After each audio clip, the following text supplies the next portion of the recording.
ಭಗವಂತ ಇರುತ್ತಾನೆ ನಮ ಸುತ್ತ ಅವತಾರ ನಾನಾ ರೂಪವೋ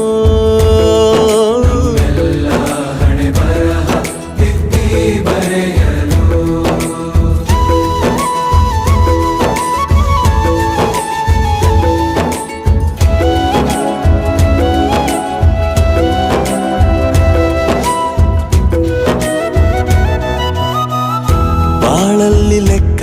ಎಷ್ಟು ಮುಖ್ಯ ಎಂಬುದ ಬೆರಳಲ್ಲೇ ತೋರಿ ಕಲಿಸಿದ ಗುರುಗಳೇ